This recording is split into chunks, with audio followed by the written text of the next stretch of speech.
Welcome back to the Mina Show featuring Lenny, the only NFL podcast. One of the hosts thinks if you serve rolls, you should get treats. That's Lenny. Last year we did a stuffing joke. This year we're doing rolls. We're just going through the Thanksgiving sides because you might be listening to this on Thanksgiving. Regards to your family, put it on, little Mina Show featuring Lenny in the kitchen while you're cooking. Maybe during while Drew Lock paints his masterpiece. We're gonna get to that game. We're gonna talk about all the Thanksgiving games and all of the games. There's so many games. I am joined, as always, every other Thursday by the one, the only Benjamin Solak. Welcome to the chat. Nothing NFL writers love more than Thanksgiving, right? You're starting to get a little tired in the season. Week 12, week 13, it's leaning on you. All of a sudden, there's so many puns. There's easy intros to right now. You just make like a turkey reference. Oh, it's such a gift. We're very thankful. NFL writers love Thanksgiving, and then NFL or just sports TV loves doing Thanksgiving food debates. I think it was Nick Wright who came on my show and was railing about how Thanksgiving food content is the laziest form of sports television content. Yeah. I disagree. I love listening to your Thanksgiving I was about food to say, takes. with that said, my top 3 sides. Yeah, right. I don't really have that many hot takes. We grew up not eating turkey. We did honey baked ham, which I like, but I'm also eat turkey. I'm easy. It's fine. Everything on the table is good. Eat good. it. It's a nice meal. Go for it. There's no need to have hot takes. With that said, if you don't like cranberry sauce, I'll kill you. This is what you got to do. Totally agree.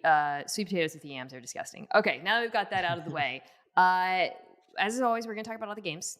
There are a lot of games. And a few weeks ago, I was looking at this Thanksgiving slate, but a few things have happened that have actually made all 3 games with varying degrees somewhat interesting to me. It's kind of joking about Drew Lock, but I do prefer that over Tommy DeVito. So we'll get to that. I think the last game is actually really, really interesting. But we're going to start with the Bears-Lions game in the morning. Mm-hmm. And the reason this is interesting to me is because Caleb Williams has been balling out the last 2 weeks. Again, that's why previous to that in the Shane Waldron regime, I was looking at this game thinking, no, thank you. So Ben, you are focusing on the Bears side of this. I'm talking about the Lions at home. Start first. I mean, I don't know if that's the direction you want to go in with Caleb. We haven't had a chance to really talk since he has, I guess last week, or a couple weeks ago. No, that was still the bad days. So yeah. Is your take on this Caleb focused, or you want to go in a different direction? Well, it is the Bears offense, which is you just want to attack the backups on this Detroit defense. Yeah. What Detroit's pulling off right now, Aaron Glenn there. And defensively, yeah. Yeah, I mean, since Aiden Hutchinson went down, they're blitzing on 42% of opposing dropbacks, which is preposterous. You can't do that at all. And they've been doing that for 6 straight weeks with a ton of success. They've moved around defensive line guys. They've got Zadarius Smith on board quickly, and Josh Pascal's playing good reps for them. But they're really starting to accumulate injury now, right? Starting linebacker Alex Anzalone broke his forearm a couple weeks ago. Now it's putting Malcolm Rodriguez and Trevor Nowaski in a position to take more snaps. Carlton Davis has a knee injury coming into this game. It sounds like he's going to try to make a go, but he's definitely going to be less than 100% on the short week. You missed Terrion Arnold last week. That means Kindle Vilder's playing snaps. Ask any Lions fan how they feel about Kindle Vilder, who was a starter in 2023. It's not great. The thing to know about the Lions is that they had a lot of depth defensive injuries to start the season. Yeah. And now they're starting to lose starters, and the guys who are supposed to be the depth pieces are banged up, right? Derek Barnes can't go, and that magnifies the issues there with losing Hutchinson and losing Anzalone. And so there are gettable players on this Lions defense, and Aaron Glenn right now is solving that by just kind of going, all in, right? High risk, high reward. If you go and you look at this though, in terms of like a personnel matchup, the Bears have the pass catching weapons to take advantage of the weaknesses of the Lions secondary. They're a very heavy man coverage team. That's going to be a lot of shots to the outside for Rome Odunze. It's going to be a lot of quick breaking routes for Keenan Allen against the blitz. It's the stuff that they've kind of been doing for the last couple of weeks. And so there are worlds here where the Bears are able to put a lot of points on Detroit because of the way that Detroit is injured. Quick breaking routes to Keenan Allen is a little bit of a quick in the sense of how far downfield they break. That one last week, it was an out to Allen where Allen just didn't get turned around in time for the ball. I think it was against the blitz. It made me almost throw something at my TV. I think Thomas Brown's been excellent as their interim offensive coordinator. Yeah. He really has. And I think the Bears' best chance of making this interesting is everything you just described, taking advantage of some of those injuries in the Lions secondary. If Caleb Williams plays like he did last week, this will be a competitive football game. You want to take a minute? You want to take a minute and give the young man, as you would call him, some flowers? Because Dominique and I we didn't really get to it because we ended up focusing on Bryce this week, Yeah. which was another like game. Mhm. But at the end, his name came up, and we both made some noises and Yeah. and kept it moving. I mean, what is the number one thing you've enjoyed seeing out of Caleb over the last couple of weeks? You simply cannot teach a player to do this. It can't be done. You cannot teach a player to have Announces. this Yeah, no, you're y- right. You're right. to have this feel of, Yeah. of space and how bodies are going to move and which throws are required for which attempts. And also the number one thing that you can't teach a player to do that Caleb has done so well, even in his bad games and back to USC, the way that he generates velocity and accuracy from bad throwing platforms is just out of this world, right? Like Ryan What Fitzpatrick had a great tweet on the DeAndre Swift throw, right? The bucket throw 30 yards up the what was field. happening with his feet on that throw? Can Wait, you like? he's doing like Dorothy going back to Kansas. He was like heel clicking behind himself. It looks like he's doing a musical. It looks like he's doing a bit. It is. Rough He to had a see throw the against. wizard bomb. Yeah, It was the insane. long third down throw against the Packers 2 weeks ago to set up the fourth down that they converted to get the go ahead Yeah, field goal attempt, where he threw it to Rome. He was running right and he threw it across the body to the left. The way his body snaps is just not real. yeah. You cannot. There are no drills. There are no mobility exercises. You cannot teach a guy how to do this. And then some of the layered throws, right? The DJ Moore dig to set up the field goal to go to overtime against the Vikings. The one between the two defenders to the right sideline, like you just can't teach a guy how to have this innate feel for space, this innate knack for defenders. You got it or you don't, and the guy's got it in spades. And that's been the thing that's been so hang your hat on with Caleb, even during some of these awful games. It's like, all right, you look at the peak plays and you go, all right, I have a guy who can achieve things that are 95th percentile. That's a huge value thing to have. It is a diamond in some degree of rough. It is now my job to polish off those edges. And Thomas Brown, through the first 2 weeks, doing a much better job than Shane Waldron did. The other thing I would add that I think is very important in this game, he's been using his legs more in key Mhm. moments. The fourth down scramble last week against Minnesota was one of my favorite scrambles. It was the most Mahomesian scramble in that Yeah. it was not particularly athletically impressive, but it was phenomenal. And I think that's going to be huge against this team that does play a ton of man coverage when they turn their back on him. If he can string together a few of those third downs, I think that's going to be massive in this. And it's going to need to be, Ben, because I'm talking about the Lions. I don't like how this Bears defense matches up with Detroit. Yeah. Uh, The- I don't like anyone matches up with yeah, I was gonna say, Detroit. which Right, defense yeah, do you yeah. like? But this particular I matchup know. is a bad one. There's, Yeah. there's just a couple things that bother me. I've talked about the Bears' run defense regressing this year. It was so good last year, and it's really it's all three levels, but the front seven in particular. Well, actually, there's a lot going on, and there's just a lot of missed tackles, a lot of 3 or 4 yard runs that should be 3 or 4 yards ended up being like 6 or 7. They are the fourth worst defense in the NFL in terms of yards after contact per carry. Who are they playing this week? Oh, buddy, the Detroit Lions. I don't like that matchup on the ground. I think they're going to be very comfortable just doing what they do and dominating them on the ground. The other thing that I don't love from a matchup perspective, the Bears pass defense is a little bit better. They did get some pressure last week, by the way. Montez Sweat, I thought, played pretty well against Yeah. Minnesota. So the Lions offense, identity wise, run the ball, obviously, throwing the ball or running, but they love to get in 12 personnel. They use it more than any team in the NFL right now, and they love running play action out of 12 Mhm. personnel. So I'm thinking, like, man, just feel like I've seen a lot of big plays against Chicago. So I pulled up, Yeah. I pulled that up just to see like where they ranked play action versus teams when they put tight ends in the field. Dead last, Mhm. Ben. 32nd EPA replay. So I just feel like they don't match up well with them on that side of the ball. Yeah, the Bears are one of the worst explosive pass defenses in football. Since Brisker went down, they're fourth worst on the season Yeah. overall. They're second worst in terms of explosive pass rates surrendered.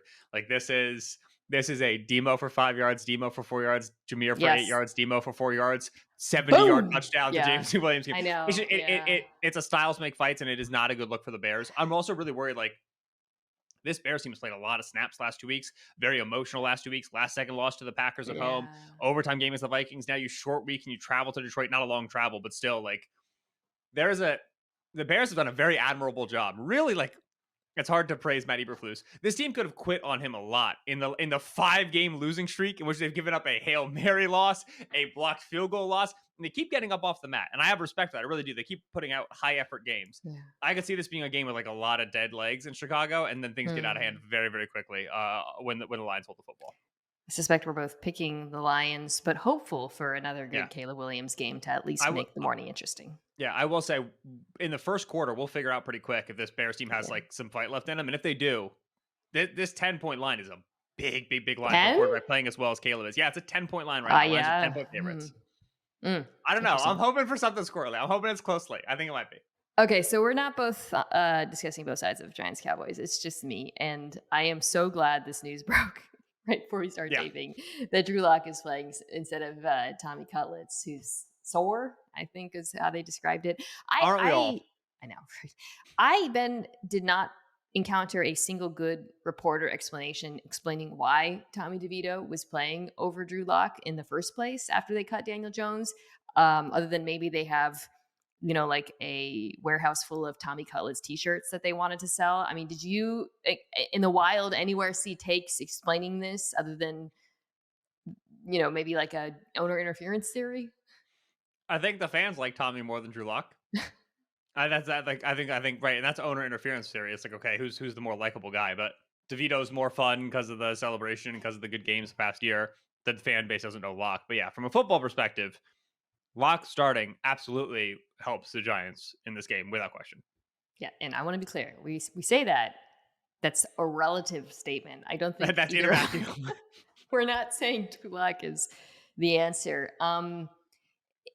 So I think my central thought on this game is, what I think will go a long way towards determining whether or not it's interesting or close or compelling, um, is whether or not the Cowboys' defensive line gets to tee off the way they did last week against Washington, right? Because Hmm. Cowboys have this awesome pass rush. Micah Parsons is still one of the best edge rushers in football. DeMarvion Overshown did DeMarvion Overshown last week. I wanted to quick stat because Micah Parsons is an alien. He gets Mhm. off the line of scrimmage faster than outside of Myles Garrett. There's no one in the NFL. So Mhm. last week, him and Overshown, who's their off-ball linebacker, tied in get off 0.81 seconds. Those dudes, when they both rush at the same time, it is a terrifying sight. It is like something Mhm. you would see like on one of those animal videos where the animals immediately destroy, like lions destroying like a high is, and then Parsons does Yeah. that crawling thing. Okay, so I bring that up because they haven't gotten to do that because this team couldn't stop the run for most of the year, and you can't have the fun when you can't stop the run and whatever. But against Washington, they could for a litany of reasons. So I think, as far as like New York goes, and again, like whether or not on that side of the ball Drew Lock has any chance, it really just comes down to whether they can stay out of those third and longs. Because if they're in third and long, it's basically dead. Yeah, I do think like I am interested in and not believing, but curious about the Dallas defensive recovery. Right, Micah Parsons back into the lineup. Deron Bland returns to the lineup last week, which has been Yeah, a big guy they've been missing. Now, obviously, Trayvon Diggs is out, and so you still have the other guy, the backup corner problem, but still, like Bland returning to the lineup is great. Mozzie Smith couldn't be playing much worse than he'd played to start the season, but he is playing better than he did to start the season. And so, like, he was good last week. yeah, like I'm watching interested to see if they become the 18th best defense. That's kind of the highest, I'm not believing anything beyond that yet.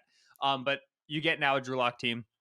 You get a Giants offensive line that you should be able to handle. The Cowboys did have an issue with this running game last time that they played, and Tyrone Tracy has been running the ball well. I do think you're going to see the Giants try to be creative in the running game and have that be the way that they're successful here on offense.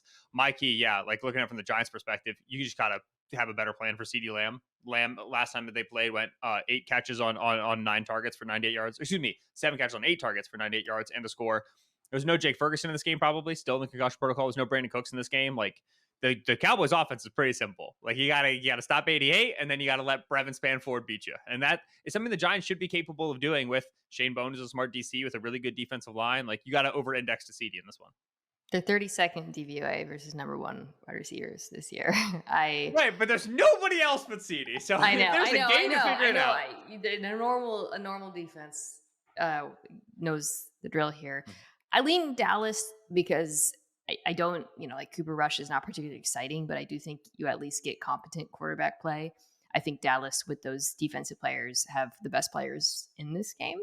So Mhm. outside of Dexter Lawrence, right? So this is, a real crapshoot. Do you have a preference? I'm picking the Giants. I think that the Zach Martin expected absence is a really big deal. Ankle and shoulder injury, not Yeah. expected to play in this game. Tyler Smith, who's the other guard, should play but is banged up. I think that the Giants are really, really going to beat up on the Dallas front. Put a lot of pressure on Rush in a way that the Commanders kind of did, but weren't super successful at doing.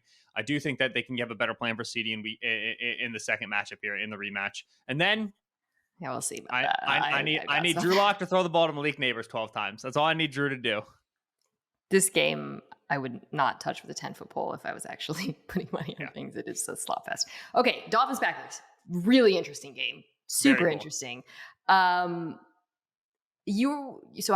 home, so I'm gonna be talking about Green Bay. Miami, I actually find the other side, the Dolphins offense versus the Packers defense, to be fascinating because this game is in Green Bay. Just looked up the weather. 30 degrees, snow Little nippy. showers. We all know this Dolphins team's reputation, quarterback, when it comes to playing in Mhm. that weather. So is that where you want to focus on when you talk about Yeah, Miami here? Because the other thing is I want to talk about like what Tua's been doing over the last few weeks.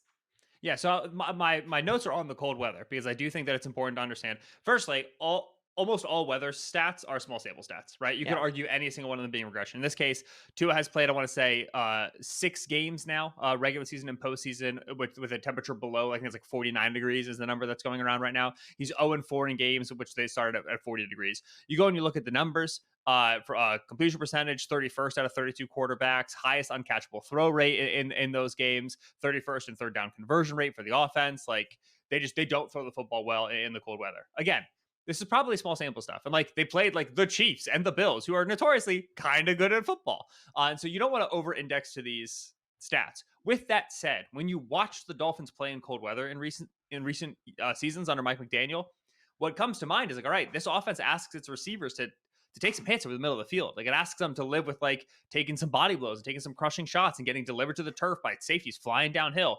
And that's a really hard way to play in 30-degree weather and 20-degree weather and 10-degree weather. That rattles your bones, right? That accumulates on you. This version of the Dolphins team doesn't do that as much as they did in the All past, right? They right. still Yeah, do this is throw what I middle wanted of to the get field. to. Yeah. Yeah, but looking at the last 3 years of Tua Tagovailoa, I'm looking at throws within 10 yards of the line of scrimmage, so 10 yards and shorter. In 2022, it was only 55% of his attempts. 2023 was 65% of his attempts. 2024, it is 75% of his attempts right now that are coming 10 yards or closer. Their screen game is more diverse and a more active part of their passing game. But then the underneath passing game with Jonnu Smith, that has become a much stronger aspect of this aerial attack. And so I can talk myself into saying, well, Tua's going to need to complete intermediate and deep options less than he did previously in some cold weather games. And when you have Jalen Waddle and Tyreek Hill, that's a really hard way to play in the cold. But if you can live in the underneath area against the Yeah. Packers and you don't have to accumulate those hits, you have to achieve those throws, maybe there's a little bit more cold immunity in this game. Maybe Tua's got a nice north face on. And so I'm very interested to see how this new offense maps onto the cold weather. Jonnu Smith's like the human scarf in this, right? I'm so glad you went there. This is exactly what I wanted to talk about because Yeah. what has been happening with this Dolphins offense over the last few weeks since Tua has come back has been really interesting to me. And I think you have posed the crucial question for this game, which is how does it change their performance in the elements? Because it's not like they've become the teams we usually associate with doing well in this kind of weather are teams that can pound the rock and are Right. physical, and that's still not Miami. They still can't do that. They're so However, bad. They're so bad they're running the so bad football. at it. It's I so know weird. it's so bad. However, the stylistic shift, I do think, for all the reasons you described, the fact that he's working underneath more does help. Where is this Green Bay defense the weakest? Where would you attack if you were offensive Linebacker. coordinator? If Jonnu Smith, I'm just Just saying. making faces at each No, other, no, just like, no. here Yeah, we sorry. go. Audio audience were nodding and with a devious look. I really think this is a game where like this the fact that Jonnu Smith has not become just a bit player, but like a core part of this offense could be deeply relevant for this Mhm. this team. So yeah, I think this is going to be a real test for this Miami offense, and it's important because they have to obviously win every game. They're still in the hunt. This is the game though that I had looked at when I looked at the schedule, and I thought, ooh, this is the one where like it ends here or it keeps going, right? And I think Yeah. that they've got a shot because of these changes, but it's not going to be easy uh, just because they still can't run the ball well. So for the other side, Green Bay, uh, my interest is in the Green Bay offense against Miami defense, which is really interesting. The Miami defense is kind of all over the place statistically, and I think that they're decent to say the least. I think that Mhm. the job Anthony Weaver's done a really good job. They've obviously had injuries, particularly losing Chubb and Phillips, and they still get a pretty decent pass rush going. They're not awful against the run.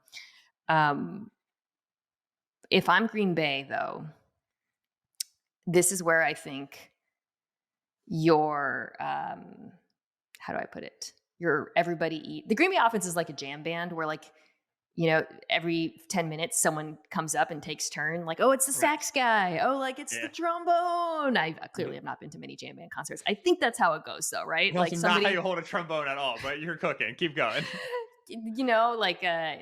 whatever. I'm not even gonna keep going. My point is every game somebody else is featured. This has been the case for a couple years, and I think that's actually really helpful against this Miami defense because watching them, there are players you can hunt. Mhm. Specifically the non-Jalen Ramsey corners. I think if they find a matchup they like, whether it's Gator Kohu, Cam Smith, whoever, they can just hammer that. I assume Ramsey's probably going to play in the slot mostly. So maybe you Mhm. need a big Wishton Watson game. Maybe you have Romeo Dobbs on the outside. Romeo, yeah. Yeah. So I think it's just a matter of like Matt LaFleur kind of waiting to find the right levers to press and then just hammering it over and over. Yeah. Love, one of the most active deep ball throwers in the league, right? I think it's 14.5% of his attempts, second most in the league. And then the That's a Dolphins, lot. not super great against the deep ball. Right. When you are this Anthony Weaver defense, right, trickling down from McDonald, et cetera, schematics, whatever, they have such good tools to solve some of the classic LaFleur hits, right? Some of the, oh, you're trying to open the middle of the field. Well, we have Right. Javon Holland who can step down, and we have Jordan Brooks who can sink back, and we have Jalen Ramsey who can cover the slot. Like we have guys who can take away some of that between the numbers, 8 to 22 yards, like some of the greatest hits of your offense stuff. So some of the scheme stuff, the Dolphins are very well suited to it handling in the passing game.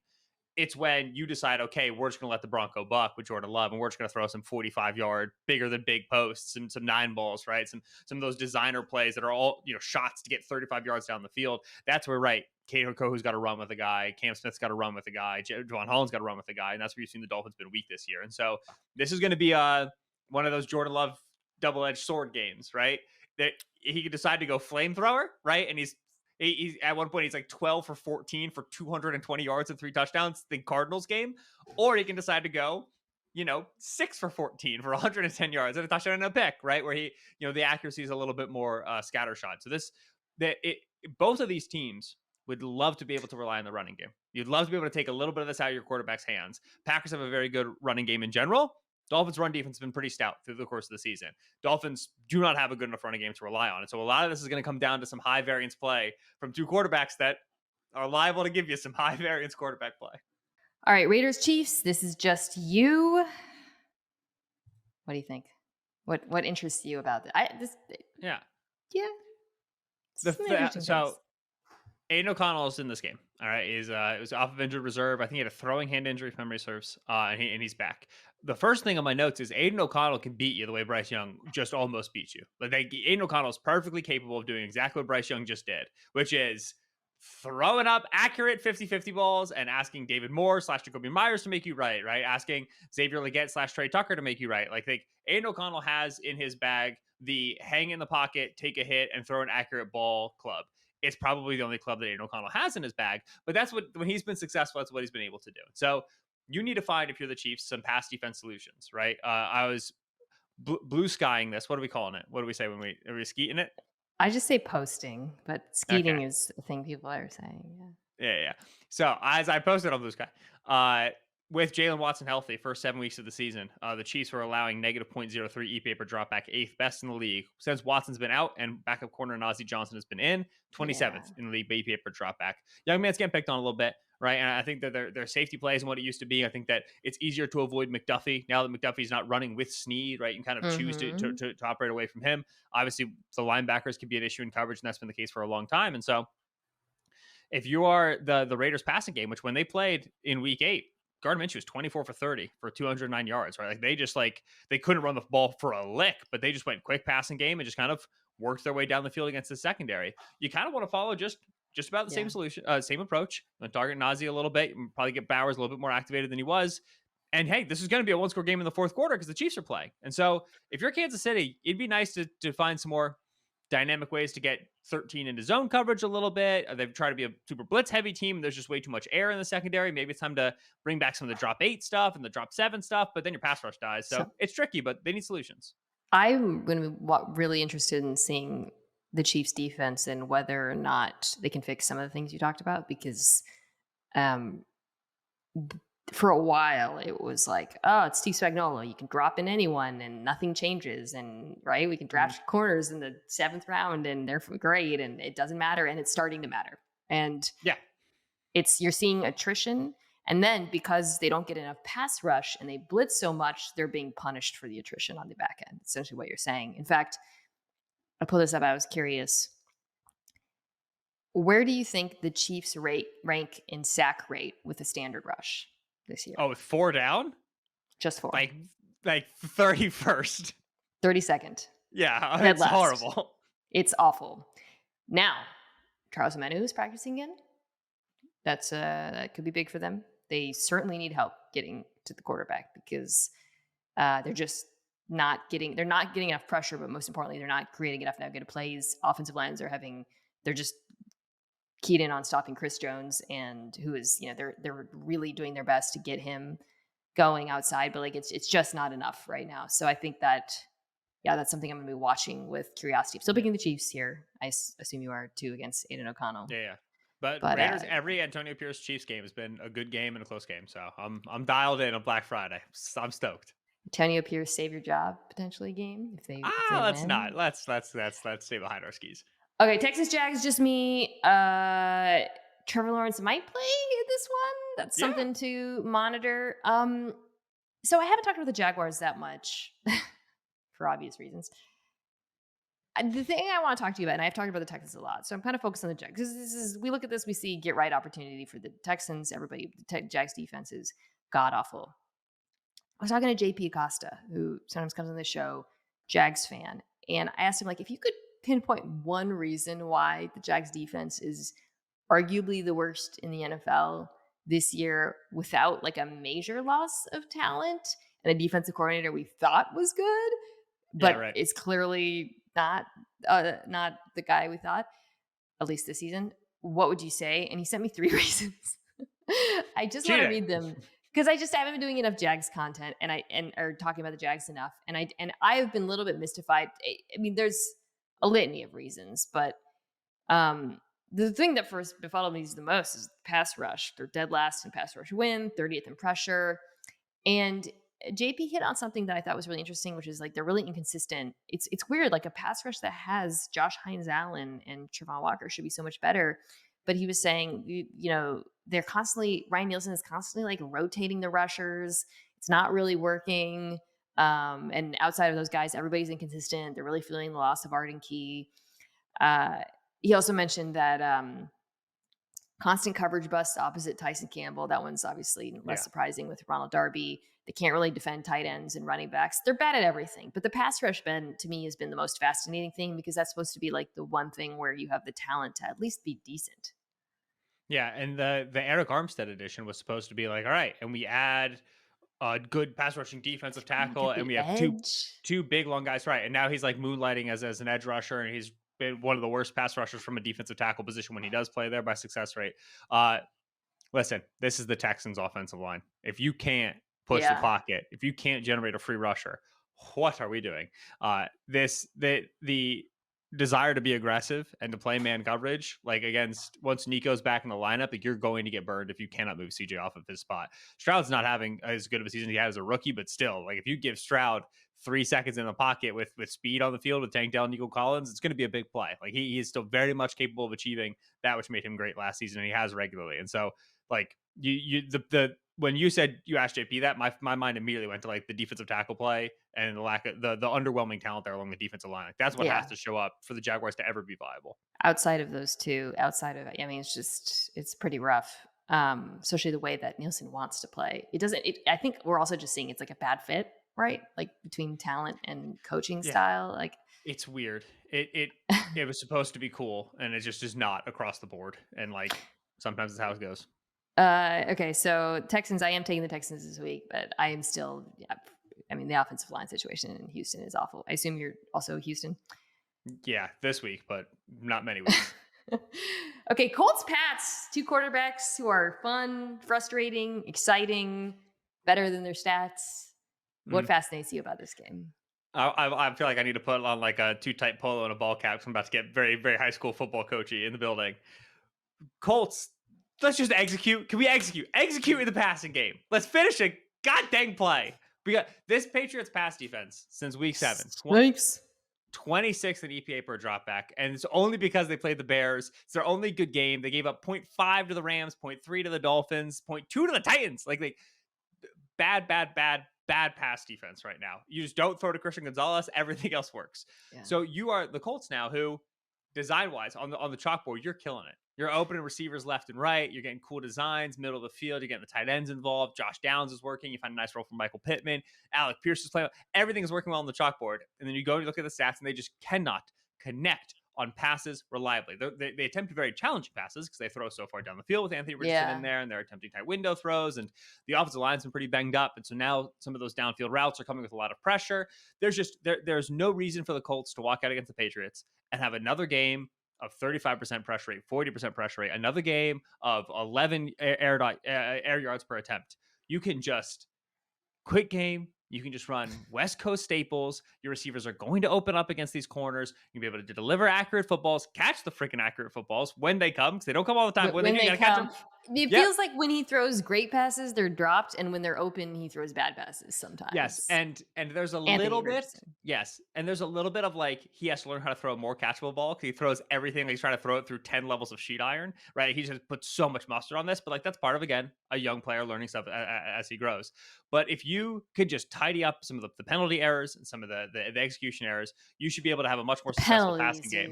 Dude. Yeah, Richardson had like 80 yards wiped out from penalties in the as last someone who went game. back and looked at it, it was by penalties and drops. It was over 100 yards total lost. Like, and I think in like a fair measurement, the Alec Pierce OPI on the Josh Downs throw is one of the funniest things I've ever seen. I don't understand OPI at all, dude. I'm 50-50 whether or not it gets called. I have no idea how it's officiated. NFL refs don't understand it either. Yeah. On the flip side, the Colts pass rush has been better since Buckner got back into the lineup, and we've seen the Patriots. Good Lord, this Patriots offensive line is god awful. They just straight cut their starting left. They're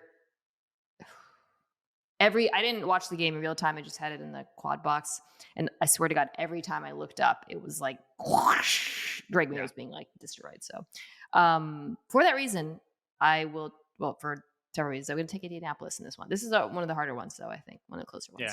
Yeah, Colts are favorite. I do think the Colts win. This is the sort of game where the Patriots have such like a nice set of like design plays, ways to negate pressure. They have like a cool screen game, like all this underneath passing. You would just love if those targets weren't Demario Douglas, Hunter Henry, and Ramondre Stevenson. Stevenson's good. They just don't have enough juice at wide receivers. This is gonna be one of those games where like they can inch their way down the field, but nobody's breaking tackles besides May. That's not the way it's supposed to work. Okay, Chargers Falcons. Oh, you Colts too? Sorry. Yeah, Colts. Okay. This is a good game. I think this is one of the better games of the weekend. Quietly, important game. Both teams still in the playoff hunt, but the Falcons, the Bucks are coming, man. And then the Chargers obviously just dropped one, but the bottom of the AFC playoff picture is still pretty muddled. So I'll go first. The Falcons are at home. I'm talking about the Falcons.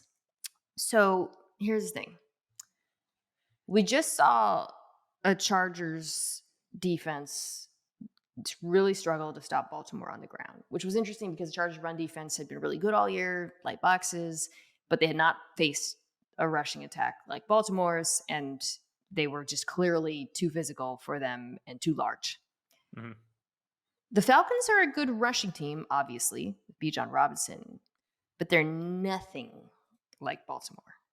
They live in 11 personnel. They run more 11 personnel than any team in the NFL, which is crazy in a world where the Rams exist, right? And they pretty much just run outside zone out of 11 personnel. That's what they do. And Bijan's amazing. And they're a good run blocking offensive line. I don't think that's going to work against the Chargers certainly not to the extent of what we saw with Baltimore, which was more of a matchup that worked against them. So my feeling for Atlanta is you have to do what we have seen better quarterbacks do against this Chargers defense, which is you got to throw deep. Like I think back to certainly you hit. They've gone after Christian Fulton a couple times recently. The deep corner to Bateman jumps out. In the Cincinnati game, they were able to get Taylor in the slot, Mr. Taylor, a few times deep. They Mhm. play those two high structures, but as we talked about at the very beginning of the season, if you're willing to make those difficult throws downfield, you can Yeah. beat them. And I really believe that that's what Atlanta's going to have to do on offense to win this side, Yeah. to win on that It side.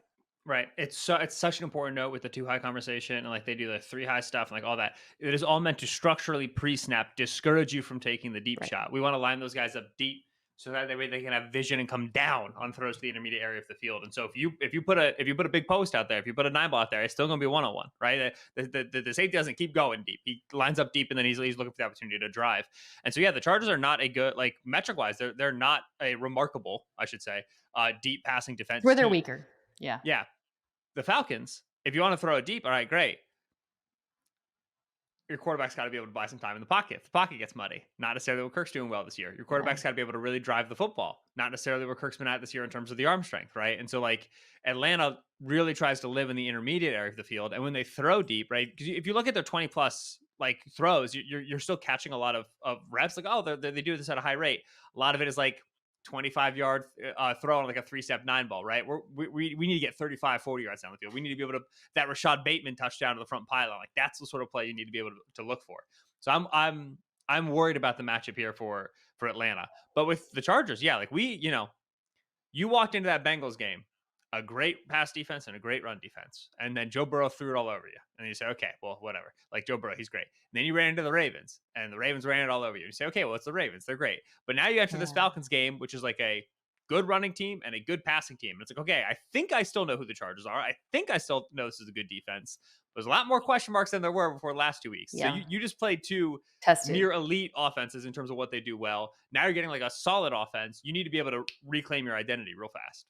This feels like a good barometer game for that defense because yeah, like right, those offenses are so unique and good, elite, pardon me, and this is just kind of like a normal good offense that doesn't run play action, Right. but it's got like to your point. I think Chargers. I think they match up well with them on that side of the ball. I really Yeah. do. My thing, like, I really just struggle to believe in the Falcons, and I've been here for a bit because, like, it's Well, we such a even predictable. gotten to I mean, the defense is just freaking awful. That's Yeah, I'm picking the Chargers in this one. Like that Falcons defense is just no. yeah. They're not gonna be No, able to move Herbert off no. of his spot, right? I think that the teams that do the best against the Chargers, and you saw this in the Ravens game pretty Yeah. explicitly. First couple of drives, Herbert's got time, and the Ravens said, "Listen, like this guy's gonna shred us." Kind of from the pocket, no matter what. Like Herbert will get to the 4-3 and he'll get to the ball early to J.K. Dobbins and just stay ahead of the sticks, stay ahead of the sticks. We're going to heat him up and we're going to lose some reps, but we're going to win some reps. Yeah. And the Falcons are just not capable of doing this. Herbert has shown with Quentin Johnson and with Josh Palmer, like I don't matter if you guys are not good at separating downfield or catching the football downfield. I will continue to throw it to you downfield. The Falcons cannot take away downfield routes with the corner play opposite AJ Terrell. Yeah, like it's just the Falcons defense is not trustworthy, and then the offense is extremely predictable. It's very siloed, and like a sharp coaching staff like the Chargers under Harbaugh and Minter should be Yeah. able to take that away. The one big highlighted note I have for the Chargers in my notes is just do not let this become a Bijan game because the Chargers encourage a lot of handoffs But because they're do you feel the way that I do though, where Bijan's amazing, but the Chargers' run defense is better against this style of rushing attack than Baltimore? yes. On the ESPN charting numbers, the Chargers give up 5.2 yards per carry against outside zones, the third highest in football. And It's funny the because Falcons, go sorry, ahead. I looked that up too on FTN, and they had negative 0.26 EPA per play, which was Yeah, excellent. So right. And so that's the thing is we might like, have some yeah, competing. it's charting run plays is very hard. It's much harder than it should be. And so like I always look at these charting numbers, and then I rarely like actually like deploy them. So like I don't know how much you Yeah, see these things, you trust them, even if the Chargers are well equipped to dealing with Bijan schematically, which I would argue that they are. And like beating the offensive line schematically in the running Yeah, game. I agree with you on that. The Chargers also, they encourage a ton of runs because they're a light box team, and then they encourage a ton of running back targets because they are a pack the deep zones and make you check it down team. right. Now this becomes a Bijan in space conversation, and I think Dan Henley, the linebacker, is playing great ball. Right? That's a good matchup. I think Derwin James is a nice player, but we saw what happened to Alohi Gilman against Justice Hill on the corner, right? That's right. Yeah. These Chargers secondary players who I can't, they've been playing great ball, but like Alohi Gilman, Elijah Molden, Jasir Taylor, these are not top flight athletes with a ton of length who are great in space. And so there's some worlds where Bijan just puts on the cape in this game, and that would concern me for the Chargers side. It's true, but Baltimore is so unique because it's your safety and your even if it's not Derrick Henry back there, if it's Hill, you're you're so worried about the quarterback keeping the football as well. And Yeah. my thesis here is that the Ravens offense rushing attack was just a really nightmare matchup for this Chargers team. And I think that the defense is going to bounce back as much as I love Bijan. I think for the Falcons to pull off the upset, Bijan has to go have like the game of his life. And then Kirk has to connect on a few of those deep balls. Yeah. I don't think that happens. I'm taking the Chargers. But that's to me would make it more interesting. Yeah, I agree. I think it's Chargers. We every time we talk about the Falcons, it always ends with, okay, well, if like London and Bijan just like win their matchups constantly, then the Falcons win. And to me, that is a sign of a team that is not scheming it up well. So yeah, I'm on the Chargers. Take a quick break, come back. Seahawks Jets. Why should you bet with Caesars Sportsbook? 2 words, Caesars Rewards. Every bet brings you closer to the types of benefits only Caesars can offer. Hotel stays, VIP experiences, sports and concert tickets, and more. It's not just an app, it's an empire. All right, we're back. So are the Seahawks. Yeah, baby, let's go. Do you believe? Seahawks defense. Mike McDonald. Seahawks play the Jets. 2 teams that feel like they're heading different directions at the moment. This one's just me. And I wrote for the Jets, can you take over this game the way Dexter Lawrence did on defense? That's really it. It's funny because for the last couple of years, Ben, my feeling with the Seahawks has been like defense is so bad that so often my key for the game has just been, can, Geno and DK and company go crazy? But I feel more confident in the defense right now. We don't have to get into it because Dominique and I talked about it on Tuesday, what we're seeing out of this defense. I think that they're going to create problems for the Jets up front. So for me, it's just like, the Seahawks offensive line is still a pretty dismal situation. Jets defense has struggled against the run. They've struggled at a lot of things. If Quinnen Williams and company, however, can create havoc up front, which they're still capable of, I think then they can make this competitive. Yeah, and like when the Jets secondary is on, then it's like, all right, they have the guys who can match up against Sauce Gardner, and they have a nickel who can match Jacksonville-Jigba. Obviously, since the Robert Saleh firing, as has been very well covered, the Jets secondary hasn't been on kind of the same way that you'd expect them to be in previous years.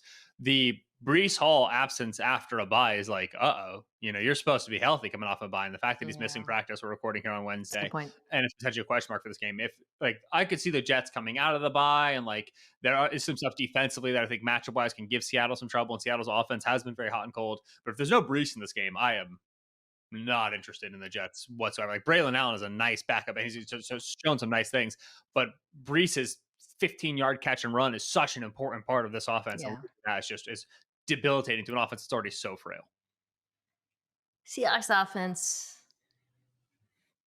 I'll get into it in greater detail, some of the problems. It's very complicated, Ben, because I feel like it's all intertwined. Like we all want them to do things that push the buttons that make a quarterback's life easier, but I actually think they can't push some of those buttons because the offensive line is so bad, and that's not an excuse for Ryan Grubb. I just think they are to me a very good example. You can throw the Texans into this pile as well of how terrible offensive line play makes it hard to do many basic things on offense. CJ Stroud leads the league in quick pressures. Geno Smith is second. Anytime anybody gets mad at me about my takes about either 2 quarterbacks, I just refer them to pressures under 2.5 seconds. I know, it's not great. Okay. Speaking of quick pressures, the Titans take on the Commanders. I don't even know I didn't talk about the Will Levis game last. It's one of the crazier quarterback games of the year. This is just you. So what are you focused on in this game? Oh, yeah. Sorry. Seahawks. Yeah, biggest Seahawks for sure. Which this game is sandwiched between 2 Cardinals games. It's a bad Jets team. Just handle freaking business and get that Cardinals game with the division on the line. Just be sharp. If they're out flat, I'm gonna be so pissed. Titans No Commanders. stupid snaps, Yeah. no Well, at least zany. Do one you stupid know snap. Come on, you gotta have at least one, right? That's integral to the offensive game plan. last week, it's like it was so frustrating to watch because Geno Smith was unbelievable outside of one play in which he was an absolute, he just went full bozo. And I just don't do that. Just don't That's do our that. boy. All right, sorry. Titans Titans Commanders. Commanders. What I have written down for my key to the game here is for the Titans minimize offensive mistakes with running game shenanigans. Right. There's been so much Mm. conversation about the falling off the cliff with a K of the Commanders offense Hey. defensively since Jonathan Allen's absence week 7 lost for the season. Third worst success rate against the run the Commanders have. They have good players and they have the ability to create negative plays, splashy plays, EPA plays because of the penetration of Frankie Louvu and they're shooting the gaps.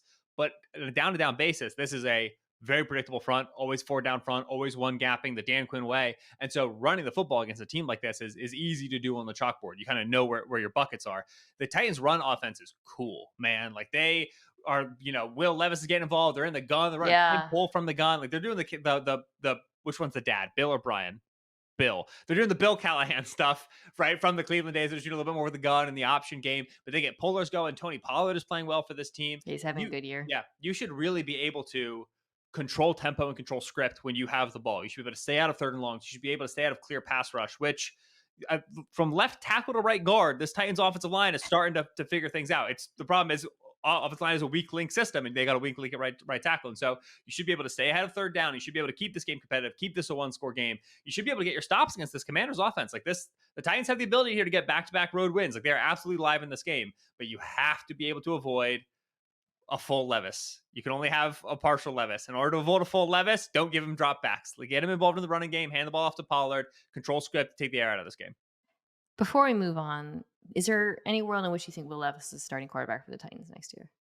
Yes, it's the world in which they swing on this free agent, that trade. They get not a good draft pick. They don't get their guy, and then it becomes like a Levis plus situation, right? Like Levis and Daniel Jones are fighting for the job next year. Like I think there's a world where he's What a fighting for sentence. 1A, 1B. What a Yeah. sentence. Titans fans Levis and just Daniel slamming Jones. the pod shut right now. Absolutely not. I do. I think there's a world. I'm so glad you highlighted the run game because I haven't talked about it at all. And like it's funny because I don't know. I've seen Tony Pollard come up in some of the dialogue about the Dallas run game and how bad it is and how bad it was last year. And he's just quietly having like a great season in Really Tennessee. good And I fit don't for think, what they're doing. That was like yeah, it their pro was scouting smart. team out of a lot of guys this year. And like the Totally agree. Pollard signing was early and it was big money and people were confused. He fits very nicely with what they need their back to do. So hats off to them. Okay. Steelers, Bengals. This is a big game Yeah. because the Steelers, after dropping one to the Browns, now they're to maintain their lead in the division over Baltimore. They got to win this one. Although the Ravens have a very difficult matchup, which we'll talk about. And the Bengals, this feels like their odds are already pretty slim of making the playoffs, but they are basically zero if Yeah. they lose this. 5% if they lose, 23% if they win of NGS if memory serves. That's a good. Yes. A lot of leverage. So I'm Cincinnati is at home, so I'm focused on Cincinnati here, and I'll go first. I wrote just what can you do to mitigate the talent disadvantage at tackle? Now, Yeah. we don't know for sure that Orlando Brown Jr. is out, so that's something to monitor. His replacement that was Cody Ford, and then on the other side you got Amarius Mims. Assuming they give him help against T.J. Watt, which most teams do. The problem that teams have found with Pittsburgh is that the rusher opposite Watt, whether it's Highsmith or Herbig, has been able to take advantage of those one-on-ones in pretty dramatic fashion. So a couple things, though, I think that Cincinnati can and should do.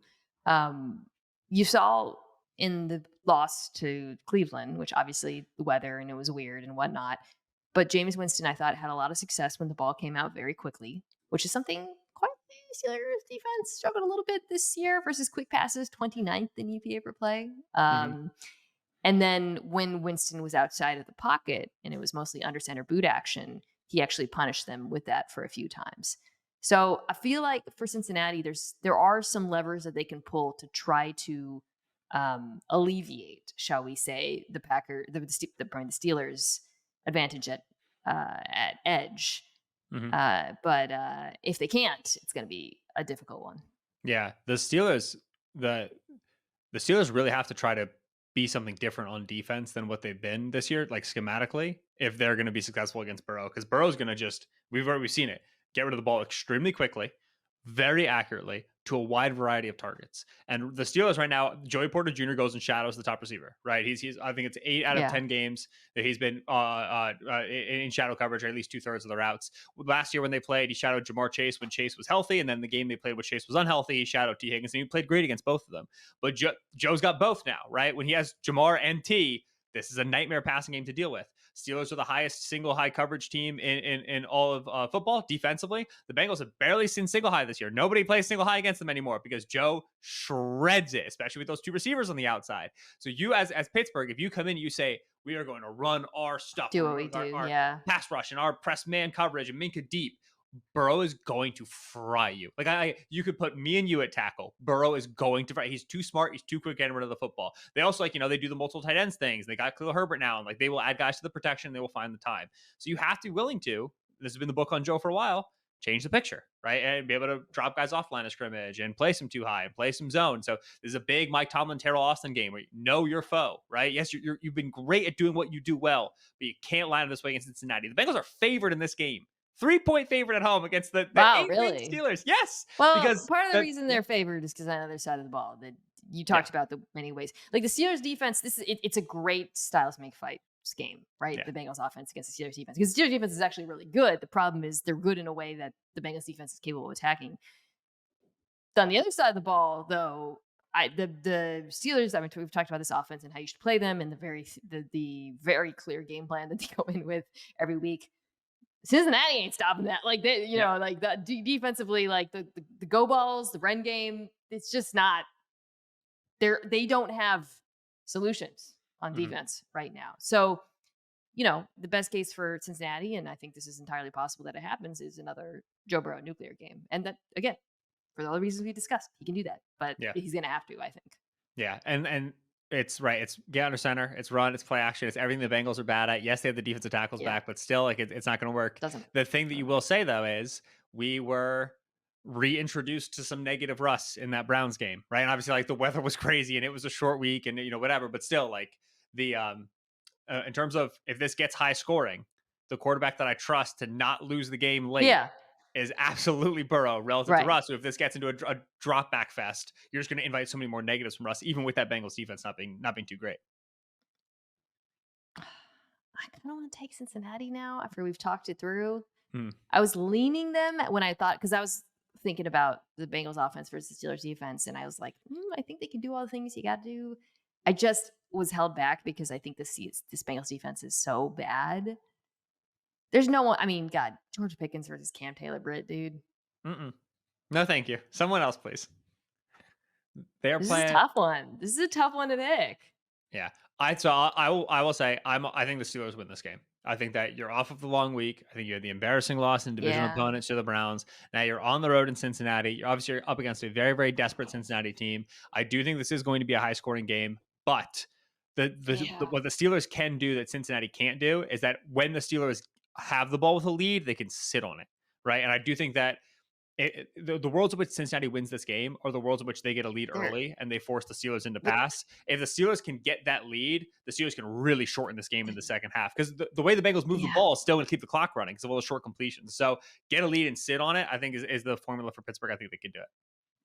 Yeah, the Bengals can't run the ball, certainly not against this defense. So they're pretty and the run game is going to be the short passes, the screens, and such. Yeah, I'll go Bengals desperation Burrow. But I really think this one could go either way, as we've talked. I mean, this is a close one. Cardinals Vikings. This is a good game. This is the Cardinals lost Seahawks last week. In case you missed that. So they got it. They got it. They got to win to keep their hopes of winning the Mhm. NFC North alive. You're giving me a key for the Cardinals. I'll do Minnesota. I'm be curious to see if we're on similar thoughts here. Yeah. My key for the Cardinals is you have to find a way to get after Darnold. We got to be able to heat the guy up in the pocket, right? Okay. Splits right Yeah. now for Darnold, pressured, unpressured. Off target rate is 26.6%, 6% when pressured. That's up from 10% when unpressured. Success rate is 31% when pressured, down from 58% when unpressured. EPA per dropback, negative Yeah. 0.05 to 0.2. Sam, when he feels heat, Sam does not get rid of the ball quickly. Sam wants to beat the pressure. He wants to move in the pocket. He wants to relocate. He wants to extend the play and then find throws down the field. And just it's always been the thing with Darnold is he's not good at accelerating his process when things get muddy, right? It's not like, oh, we need a free rusher. Oh, you need to take him down. No, if you can just hit that pocket integrity just a little bit, then you can trick Sam into making some mistakes. The Cardinals pass rush, not good, right? In 3 of the last 4 games, pressure Yeah. rate below 25%. The only other game was the Bears game, which was like 41%, and it doesn't count. Right? They don't have a consistent pass rush.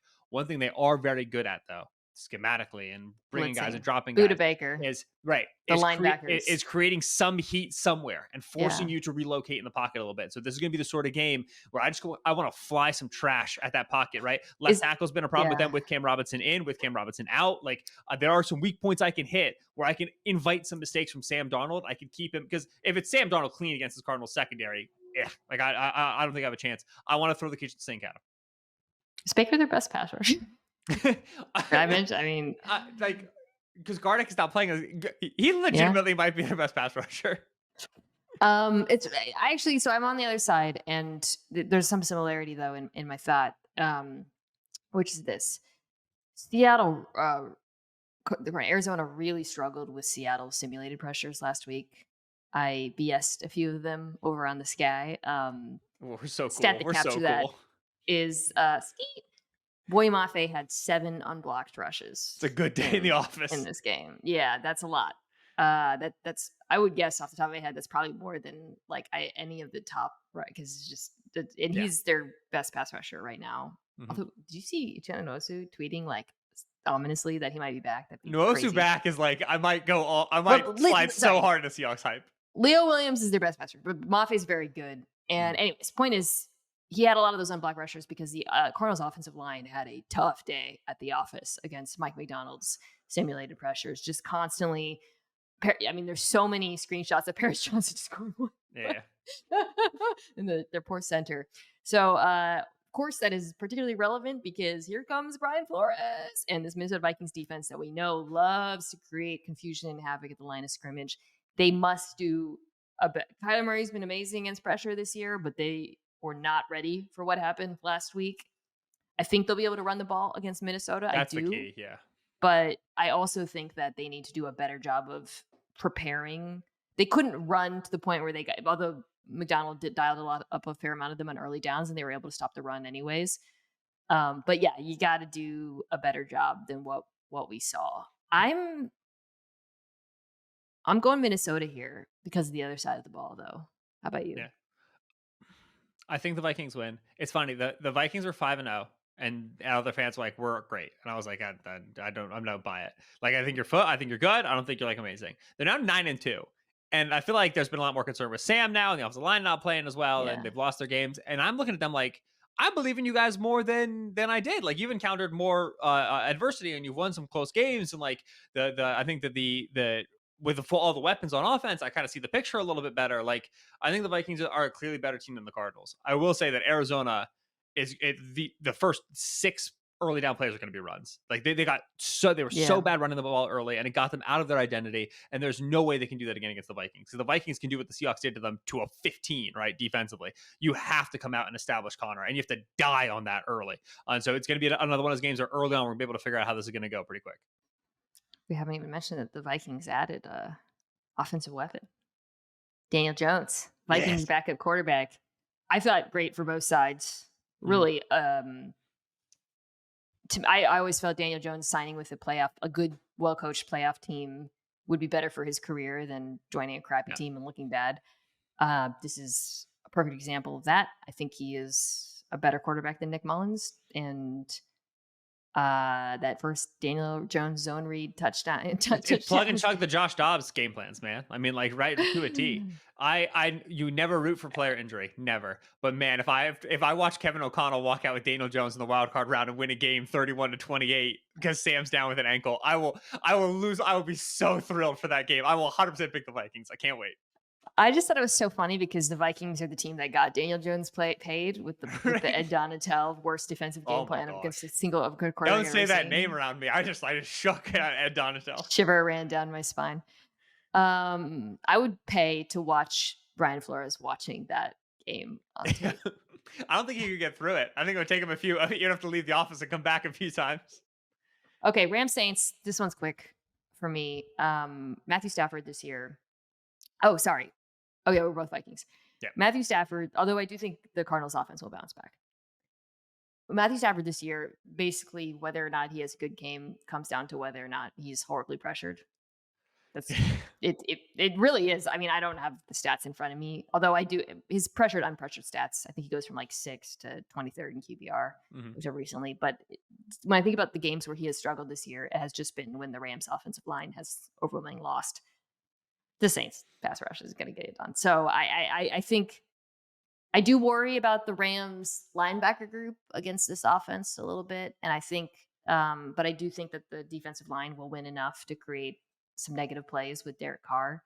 Mhm. For me, though, the reason I'm going Rams here is just I think the Saints pass rush isn't good enough. Yeah, I'm very interested to see how the Saints deal with this Rams defense because I think as we've now seen over the last few weeks, like all right, like if you lose to this pass rush, I mean they have these young guys and they play a penetration front, great. If you can neutralize it, oh baby, there's a lot of space in this defense in there. And if you go to drop the classic neutralize the pass rush game plan, man, it looks a lot like what the Saints base offense is. Let's put a couple tight ends out there. Let's get under center. Let's run the football. Yeah. Let's run the football again. Let's run the football again. Whoop, play action pass, and now we're loose in the second level. So like this total is set at 49.5. This game might end like 40-30. Like there might be Play so action. many points in this game. I think that both teams look good on a negative script, right? I think both teams can pass against the opposing secondaries. Alontae Taylor, buddy, it's been a long season. Now you got to get the Rams, get Cooper Kupp and Puka Nacua. It's about to get even longer, running around with the slot left and right, trying to play all that man coverage. This game, like I think the Rams win. Rams are favored on the road. Would not be surprised if the Saints win because the Rams cannot buy a Yeah. stop defensively. Yeah, the Rams defense versus play action. That's a real problem and it's something that I think Clint Kubiak's going to hammer pretty hard in this. I'm not. Big MVS I game. get Key player Marquez Valdez Scaling 2024. Stafford. It's been a weird season. Mhm. I'm using that kind of like as a rule of thumb. Like if your team's pass rush is good, I don't think it's going to go well. If it's not, I think it will. I don't know. We'll see. The former number 1 overall picks meet in the NFC South. Bucks, Oh yeah. Panthers, 2 quarterbacks coming off of some of the best games of last weekend, to be honest. This one's you. What do you find most interesting here? Yeah, I the thing that interests me is going to be what Todd Bowles decides to do against Bryce Young, right? Because we Yeah. saw those early. Yeah, you got a game The plan for blitz this guy. killer, Bryce Yeah, Young. and precisely that. Love In it. the last few weeks, we've had the Chiefs blitz him 37% of the time, the Giants 39% of the time, the Broncos 32% of the time.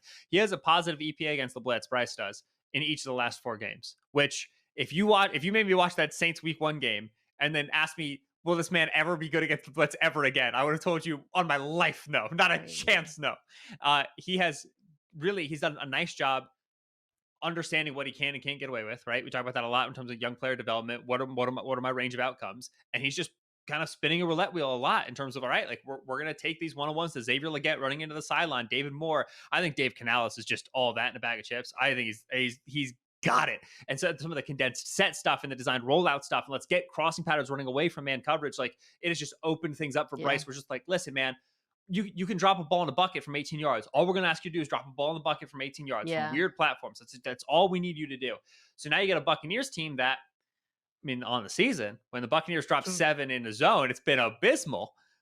But you kind of don't want to continue to give Bryce these blitz looks and just see if he can feast off him in this one-on-one coverage. Like, I don't know if you want to live that way, given the way he's played for the last month, Chiefs game plus, right? Because this has been something that's been cooking for a while. And so I'm very curious to see what the game plan is. The Panthers defense is going to give up 4, right? Like they can't stop the run. It's going to it's going to be a high scoring game. And so Bryce is going to drop back a lot. And you have to kind of have a plan now for how Canales is deploying the guy. I like that point a lot. This is why the Panthers, like the defense being so abysmal, i- is now affecting your ability to not evaluate the quarterback, perhaps, but to he's been Mhm. just being put in really, really difficult situations, which is like amazing that we're even there with Bryce Yeah. Young. I think this Bucks offense is going to move the ball in Carolina with a lot of ease. I mean, they just everything they do, the screens, the run game, Yeah. it was a nightmare for the Giants I talked about last week. It's similarly a nightmare for the Panthers. I think the Bucks win this, but I do hope that we get another great Bryce Young game. And I am curious to see, to your point, how Todd Bowles approaches him after what he put on Yeah. tape And last and week. and the Bucks defense not dissimilar from the Chiefs defense in the sense of, oh, we'll be able to take away the run away from you, right? Like you're going to pass funnel team. The Panthers, Yeah. man, they can run it. They're so Canales, just hard eyes popping out of my head. They are But so Chuba well is coached. a really good running back too. Yeah. Hubbard is it's interesting because they draft funny Drafted draft Jonathan in the Brooks. second Yeah, round. yeah. Yeah, yeah. All right. We have arrived at some people might say it's the turkey emerging from the oven, but for me, it's the pecan pie, which is my favorite Mhm. Thanksgiving dish. It's Eagles Ravens. It's a bird game, so Go we probably Birds. should stick with the turkey. Yeah. Okay. Yeah. This is the main event of the weekend. This is just incredible. Two of the most dominant run games in football, meeting two MVP front runners in I think this is going to be a huge game for MVP narratives. Obviously, Josh Allen's the other. Those three are, I think, everybody pretty Mhm. agrees. Um, oh my God, I don't even know where to begin. I'll start with looking at Baltimore's side of things. So the Ravens' defense is seems to have turned a corner a Oh bit, yeah, right? we're Coming believing it. off of a couple good. No, I said seems. Coming off of I do think the switch to having Kyle Hamilton just play safety really frankly just getting Marcus Williams off the field on seems to have stopped the bleeding in the back end. Mhm. The defense, at a minimum now, looks competent. The run defense has been very good. Last week they didn't have Roquan Smith against the Chargers. Chargers don't have a very good run game. They lose J.K. Dobbins, but Malik Harrison comes in and pulls out Mhm. for Baltimore. Okay. So the problem is this team has been obviously awful against number one receivers. The things I just mentioned do not fix that in my estimation. And now they face one of the three best receivers in the NFL, in AJ Brown. Where would you put him this year? I said one of the three, top three. Does that feel right? Yes, I mean like top one, Him, but in my heart, but in my head, probably right, like probably more him, four-ish. Yeah. JJ, I think JJ Jamar, and then I think AJ's in your Mar. conversation. Like I think you put this season, you That's probably put scary. Nico up there. Yeah, but like Brown, man, Well, yeah, there's Nico's been no hurt. solution. Hill's not. Yeah, Yeah. it's those three. So, anyways, okay. So I think Baltimore. So my fascination with this game for Zach Orr is where where do you sacrifice, right? Because we're back to the 2022 Eagles, where if you play single high, they'll kill you on the outside. If you play split safety, they'll just run the ball, and Saquon will kill you underneath. What do you bet on your defense being better positioned to handle? Where do you play the variance game a little bit more because the Eagles offense is so multidimensional at the moment Yeah. and Saquon is so good on the ground.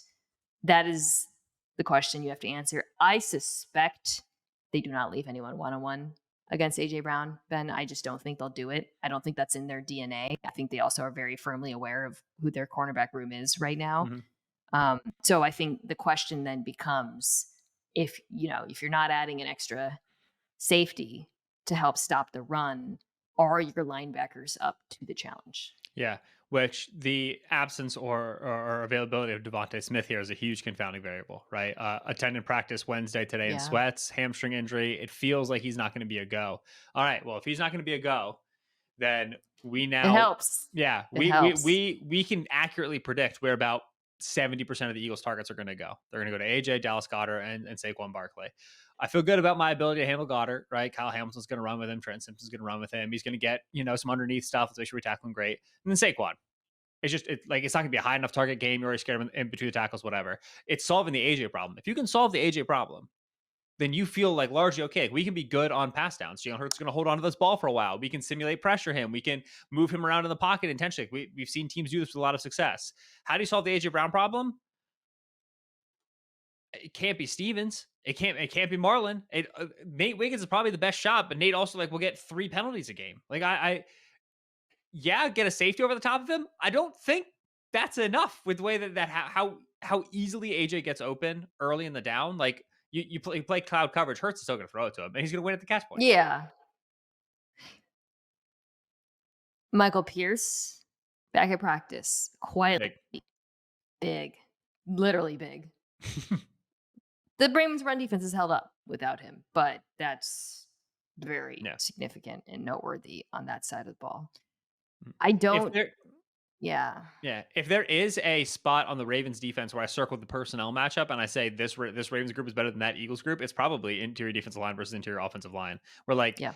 Cam Jurgens and Mekhi Becton have played well. The guy's stepping in out of center and right guard, but Becton is very gettable in the pass rush. If you can get a 1-on-1 on him, right? Namdi Madubuike against Mekhi Becton is definitely a win. And then Pierce and Travis Jones against Cam Jurgens is just there's a separation of weight classes there. That means you're going to win a couple of those reps. And so like that's where I would try to steal my numbers, steal my advantage.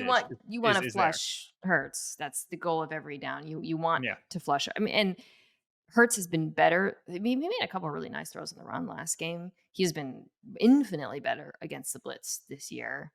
But your hope, if you're Baltimore, is that you can generate pressure up the middle and then force him to the side that you want. Yeah, and like the Ravens defense against mobile quarterbacks historically, like McDonald era, Harbaugh era, whatever you want to call it, has been excellent, right? And so like if you do that, they're a good team in terms of like spacing the scramble drill and taking away the routes. They're a good team at encouraging the scramble and then tackling it short. Like there are worlds. They don't give up explosives on the ground, but here comes also the most explosive running back in the NFL right now. Very fascinating. Yeah, like I'm positing all of these as questions because I do think it's just such a mammoth challenge, and I do think even if, like to your point, if you play coverage, AJ Brown is still going to get his against this team. I mean, forget the Ravens, forget Nate Wiggins. There are many defenses in the NFL with corners who can handle him, so that's terrifying. Other side of the ball is really interesting. The Eagles defense has been playing fantastic as of late. We've talked about them. I think they're the best defense in the NFC right now.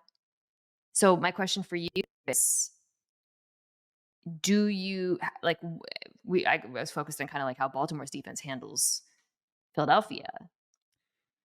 Do you think that Vic Fangio will change it up versus Lamar? What do you think his approach will be to stopping this Ravens attack generally? The first thing on my notes is we have to decide how we want Lamar to beat us, right? So much of defense is deciding what you lose to. Okay, we're not going to lose to X, Y, and Z, and if they get A, B, and C on us, whatever. But we didn't lose to X, Y, and Z. Lamar from the pocket this season. This was from Next Gen Stats. Thought this was really cool. Most yards per attempt of a season of his career. 72% completion percentage, highest passer rating from the pocket. He has just been sitting there and drilling it in the passing game, right? It's an important thing to talk about given the discourse around him. Eagles have been excellent against just straight drop back passing game, right? They've been really, really good when a team's in the pocket. So you say, okay, if we want to be a high pressure team and win through Jalen Carter and Milton Williams, and you can't win through Brandon Graham, lost for the season, really, really sucks. But Nolan Smith and Josh Sweat and some of the pass rush that we've had, if you want to be that team and go disrupt in the pocket, great. That's been a big part of your defensive success, has been that we can put a blanket on top of you, dropping guys into coverage, being smart in his zone coverage, making you hold on to the football, and then we can get at the quarterback in the pocket because we have a good pass rush. If you want to do that against the Ravens, you better be willing to play 2 plays on any given play. Because Tierre Tart had the man dead to rights, and he was gone and barely had to move, right? Like you cannot win a game against Baltimore by saying if we pressure the pocket and put blankets in coverage, put shells in you in coverage, we'll be fine. Because Lamar will be out the side of the pocket, he will run around back there for 7 seconds, and eventually Zay Flowers is going to find some space, right? And that middle of the field, we talked about this, I think, a few episodes ago. We were talking about that Ravens passing game, how it works the middle of the field. Like Zach Bond and Kobe Dean are playing great ball, both better than I thought they would this season. All pro Bond, I'm all the way there. These are not the best coverage dropping linebackers you ever saw. And so if you start to get those guys with big underneath zones to handle and Lamar's running around back there, there is going to be room. And so this feels like the sort of game where you really can't win through pass rush. You have to win through more through stunts and more through designs and more through, okay, Lamar's out this way and more through quarterback spies and a little bit more the Jane Daniels approach. Okay, it feels a little better, but guess what? If we're taking a little bit off the pass rush here, we're not playing a penetration game up front. Derrick Henry's going to cause us a lot of problems in the running game. We are a very light Yeah. team, right? And if we are not disrupting behind the line of scrimmage, they're going to get to the second level on us. And so you have to pick what you die to against this Baltimore offense because it's too Yeah. multifaceted. That's what I'm really interested in is if they play them at all similarly to how they played Washington, especially Mhm. with those defensive fronts, which they were, Vic Fangio was like, you're not going to run on us, right? Well, this run game is different Yeah. and it does expose you at that second level as well in a way that I think Baltimore is capable of exploiting. If I'm Philly, I do borrow a little bit from Pittsburgh. It's a very different personnel, no doubt, but how they approach the rush, where you would have your linebackers sort of that delayed blitz. I think N'Kobe Dean, there's potential there. Get eyes on Lamar and then take off, but stagger it a bit, right? Mhm. Um, which is the thing we see teams do against mobile quarterbacks and Lamar Yeah. Jackson And Vic has generally. been excellent against mobile quarterbacks over the course of his long defensive coordinator career, right? Like he should be good See, into this matchup. I like Baltimore on the ground. I like them in. I don't like them through the air as much in this one, especially throwing downfield. And I think if you asked the question at the beginning, like if you're the Eagles, what do you want Lamar to do? That's what you want. You want him. I think you want him throwing the ball deep. You want that, even if maybe he gets a couple on you, Mhm. because you have a good you're far more likely to get 3 and outs that way than if you enter a game script where Derrick Henry and Lamar are just killing you on the ground. That's how Yeah. I feel that way generally, but I think it's especially true against Yeah. Philadelphia. This game is like it is so who leads in the first half, who gets out fast because what if either Yeah. one of these teams gets out of being able to run the football, right? Okay, the Ravens' pass defense is bad, yeah, but the Eagles need to run it to move the ball consistently, especially with no Devontae. And then the other side of the ball, right? If the Ravens have to give up Derrick Henry, we know this team can become hot and cold in the passing game. Yeah. And so Eagles have been very bad out of the gate in the entire season in terms of That was just about their to bring first that couple up. That drives. this becomes Baltimore, more of a yeah. factor. But Yeah. Baltimore over the last few weeks, Lamar literally talked about this in his post-game interview against the Yeah. Chargers, has been bad out the gate. And so this is the sort of man, like if you've got your stupid little gadget play, this, that nonsense, if you can get a Zay Flowers explosive, you can get an AJ Brown explosive, whatever you need to do, if you can start to build a lead in this game, you can get both hands on the reins. But if this goes punch for punch and everybody can run the whole time, I mean, it's a who holds the ball last sort of a game. It's a who makes the big play sort of a game. It's exciting. I would love to see some design Lamar runs earlier in the game rather than later in the Mhm. game if I'm Baltimore. Yeah. Something that I feel like they should do more generally, to be honest. Hurts also quietly become very effective on the ground. I know that sounds weird because we think of him that way, but he wasn't for a while. But I think over the Yeah. last few weeks, you have seen his impact as a runner. And obviously, he's helped by the presence of Saquon, but Saquon's also helped by the presence of him. I am leaning Philadelphia. The Mhm. team, they just look so complete to me right now. And I just still have such concerns about this Baltimore Ravens defense, particularly just those corners against AJ Brown is just probably if there's a single biggest mismatch in this game, it is that AJ. Ravens cornerback room. Again, no Devontae Mhm. Smith will help a great deal, no doubt. That would be huge for Baltimore. I saw it. You remember that one time the Eagles got a AJ Brown for a first round pick, like during the draft? They just traded for him. I remember. Once a week, I remember it. I think the Ravens win this game. I think that Ooh, Philadelphia okay. had the Commanders game, they had the Rams game. Now they're traveling to Baltimore. It's been an intense stretch. I do think that like a lot of the Eagles wins look bigger than they've been because their ability to close it late with the running game. I just don't think they're going to have that as much in this one. You brought up Saquon with the explosive run. So much of why you get 20 plus yard and 30 plus and 70 plus yard runs is because teams load the box. And then when you get to the second or third level, you can house it on them. Ravens really don't give you that. The Don't. Ravens will fit from Yeah. too high and they don't This is give you again that. why Pierce being back Yeah. is very Yeah. meaningful. And so I think even in the event where the Eagles are leading this game and are controlling this game, like I said, it's a very game script dependent game. I don't think they're going to be able to actually have that like big fireworks second half, 150 rushing yards in the second half with Barkley the way that they have against other teams. It's going to give Lamar a lot of chances to get back into this game. And the Eagles secondary is great, but so is 8.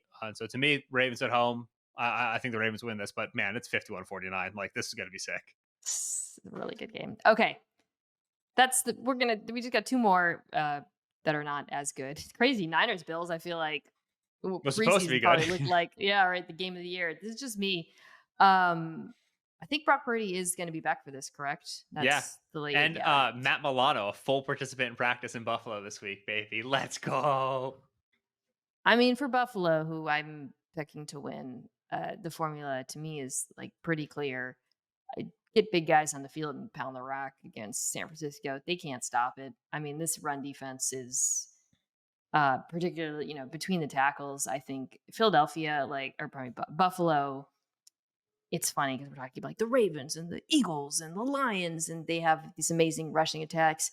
Philadelphia, I would put up there with, or I keep saying Buffalo. Philadelphia, Yeah.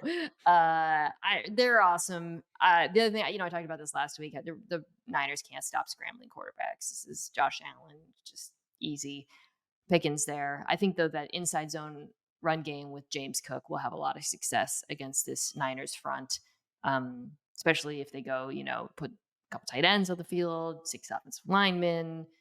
They'll be able to play action pass off of that. I think for Buffalo, it's just like you don't need to. And they have an offensive coordinator who will happily do that, right? And Joe Mhm. Brady, you don't need to get complicated against this defense the way that your run game is clicking right now. Yeah. So I brought up, I agree. I brought up Milano, but like Spencer Brown was limited. He might be back this week. Mari Cooper, full practice. Keon Coleman limited. He might be back this week. Dalton Mm, Kincaid looks like he's still going to be out, but like the Bills have been very good and also quite banged up in recent weeks. yeah, And now that's they're, scary. they're yeah starting to reaccumulate some guys, which is really cool. Niners defense doesn't scare me. Niners offense just clearly lacks the juice. I was showing Christian McCaffrey average MPH and next gen stats player tracking. Like he's just not moving as fast as he used to. Yeah. They're desperate. And so I could see a big rallying cry from a playoff team with a lot of pride. And I wouldn't be too surprised, but they're outgunned in this one in a big way. I feel like the last year's Niners offense would have had success against this Bills. I really like the Bills defense, but I think the ways in which they're potentially vulnerable are ones that the old Niners offense could Hmm. attack. This version of the Niners offense has not been as successful, getting into 21 personnel, throwing out of that, the play, all of it. It's just not the option stuff with McCaffrey is not there right now. He's just, yeah, you said it. Okay, Browns Broncos last game. This is actually, the more I thought about it, the more I think Yeah. this is a really interesting game. Monday Night Football. Yeah, my big note for this game for the Browns is you have to be able to find a way to stop the screen game, stop the underneath game, right? That is right now Sean Yeah, Payton and Bo Nix have gotten this Broncos cooking, offense to a really nice spot. And I say cooking. both of their names because like Sean is absolutely killing it on the chalkboard Monday to Saturday. But Bo is what he did well at Oregon. This is why like I liked him coming out. Like I thought he was better than Penix. Like people think I'm an anti-Bo guy. I'm a mid-tier Bo guy. Is that Bo will see it quick and get rid of it quick, get rid of it accurately, hit you in Yeah, stride, and then let you do the work for him, right? It is a legitimate skill that he has. And so on throws at or behind the line of scrimmage through the last 5 weeks, Bo has the third most such attempts. He's fifth in EPA per dropback and ninth in success rate. On screens, fifth in EPA per dropback, 11th in success rate. Cleveland's defense been bad against screens as long as Jim Schwartz been the DC. Jim Schwartz yeah, been bad against screens as long as Jim Schwartz has been the DC anywhere. 26th in EPA per play, 25th in explosive play rate on screen passes. And so if you're going to stop Denver, you need to be able yeah, to get them into some actual third and pass. You need to be able to get them behind the sticks. And that's something that teams are struggling to do. When teams do it, Bo has been good on third and line. I do not want to take that yeah, away from him. He has been good in drop back pass, but this team is very clearly built to inch. They're built to matriculate, right? They're built to have all this whirligig, Marvin Mims that way, Javante Williams this way, tight end coming back across formation. All of a sudden, we got a guy with a blocker and we're going sort of nonsense. You have to be able to take that away. It requires patience. You can't be over aggressive in the line of scrimmage. Drop back into zones a little bit more, and then let them make the mistake, let your pass rush win on third down. And so for Browns, it's a coaching staff game because if you line up and play yeah. I like that. defensively the way you like to, you're probably going to get beat.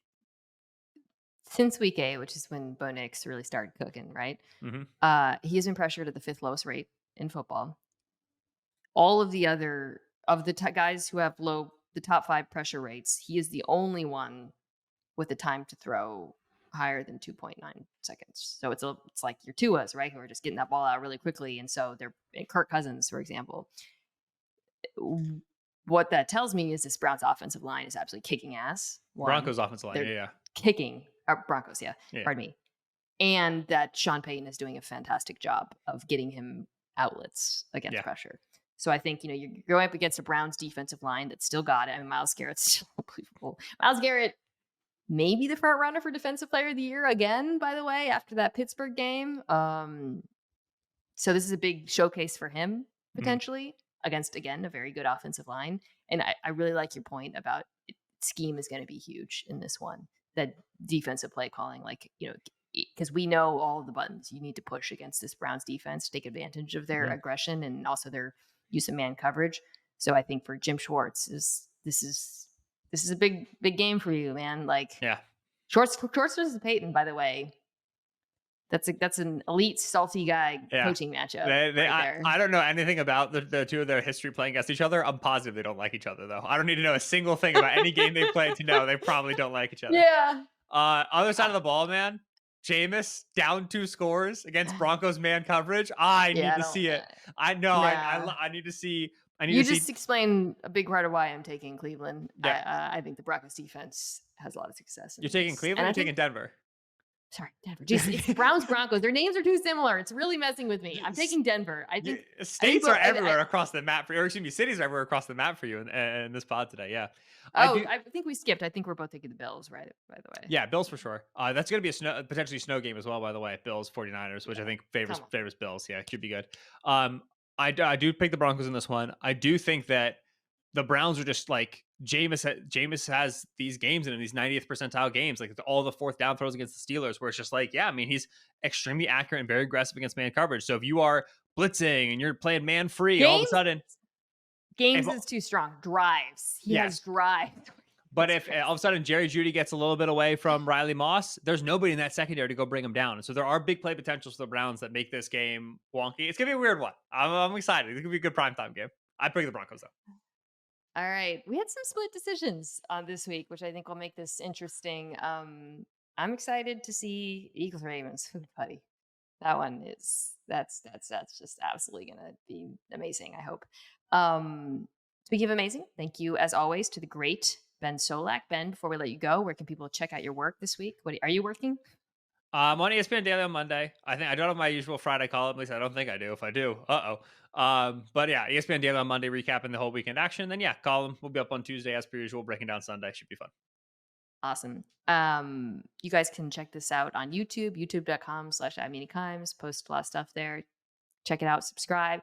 You can follow both of us on Blue Sky, where we are BSing. And thank you, as always, to the fine folks at Omaha Productions, Kirsten Sebecki, Anthony Jimenez, Owen Saylor, Jack Foster, Tucker Tashton. I don't know why I sped through your names, by the way, like I was reading a Caesar's ad or whatever there. So I don't know, I felt like an internal clock going. And to everybody who is listening to this on Thanksgiving, I hope you're enjoying it and eating some turkey and taking in the Drew Lock masterpiece that awaits. Otherwise, I will be back next week on the normal schedule.